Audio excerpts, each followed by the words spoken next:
Hitman's world of assassination has no shortages of diabolical villains who've committed heinous actions and have more than earned their contracts. It's fair to say that many of Agent 47's targets deserve what's coming to them, as brutal as that may be.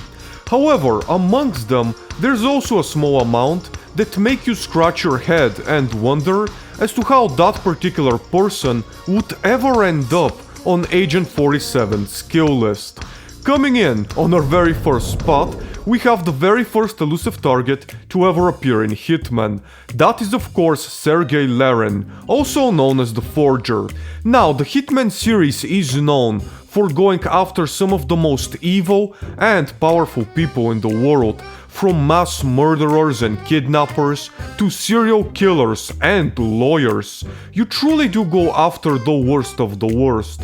So, can you guess what horrific crimes this man has committed in order to end up on our hit list?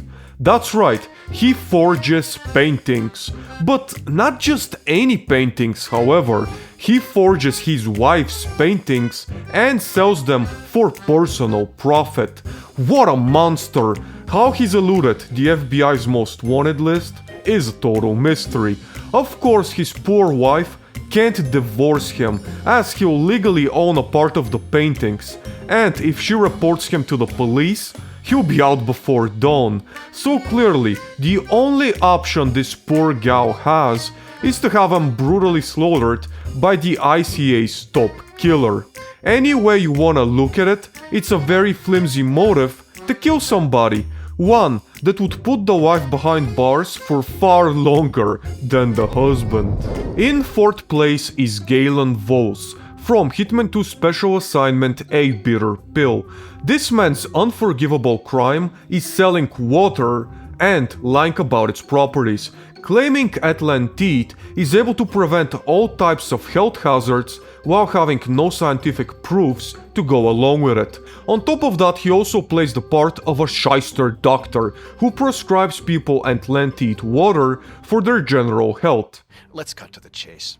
I think your doctors have been greatly misled about the severity of your illness. So what would you suggest? To start with, 8 weeks of demineralized salt water. Products like, well, like my own brand actually, Atlantide, are much closer to how water was 1,000,000 years ago. I mean, sure, is he a good guy? No, of course not. But putting a contract on his life for selling water and lying about its property is just ridiculous. Even in a courtroom, if found guilty, he'd hardly be looking at any jail time, let alone a death penalty. This guy is selling water. It's not poisonous or with any bad side effects. It's just regular water that is advertised with a bunch of benefits that could not be proven. No matter what perspective you want to look at, there's far more dangerous people for us to be going after. In third place is Penelope Graves, a former Interpol anti-terror analyst. Her duty was tracking down terrorists, serial killers, and dangerous violent criminals who were a threat to public safety, and by all records, it appears she was extremely good at her job, hunting and tracking down some of the most dangerous rogues who are on the run or planning a move. She makes her appearance in Hitman's Colorado mission, titled Freedom Fighters, as one of 4 main targets.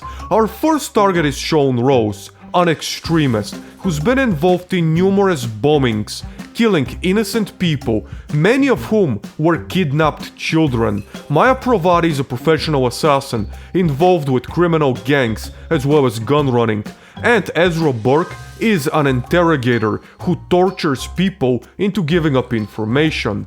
In that crowd, it's no wonder she sticks out like a sore thumb. Not only is she not a bad guy, but she's also responsible for capturing him. Penelope was hired by the Shadow client to keep his monsters under control. With a strong sense of morality and no criminal record of any kind, it's hard to justify Penelope's contract, especially knowing her main goal is to prevent them from going too far while they're hunting down Providence, which are Hitman 3's main antagonists. Her biggest fault is falling in with the wrong crowd.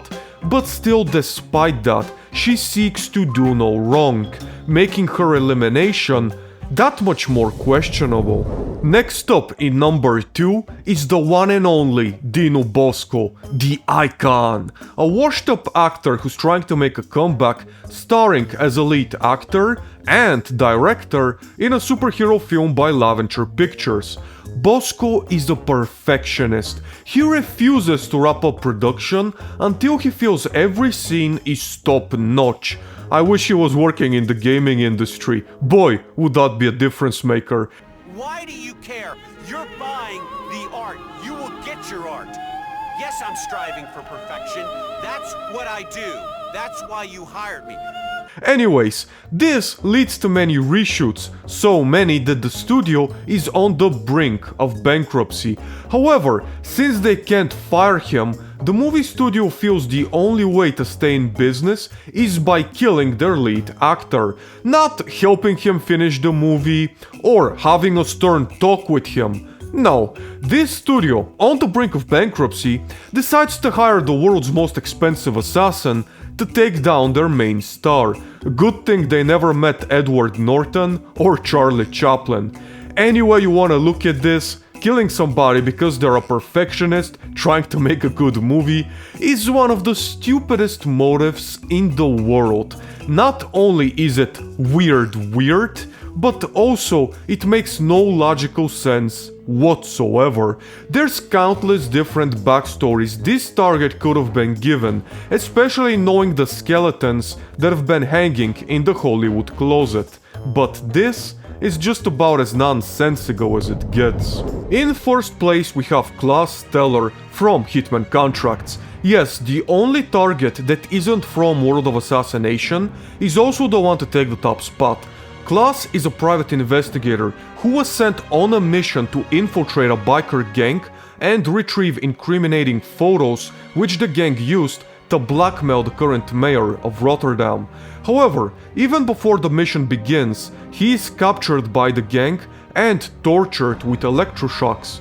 In fear of what Klaus might have discovered, however, the mayor hires Agent 47 to eliminate both Klaus and the leader of the biker gang, while also retrieving the pictures. It's one of those cases where we are forced to eliminate a target not because they've really done anything wrong or are an evil person, but more so because they may have seen too much. Stuck between the evil gang leader, corrupt mayor, and merciless assassin 47, Klaus Stellar is not only unjustly assassinated, but also in some of the most brutal ways we've seen in Hitman. That's all I know. Please let me go now.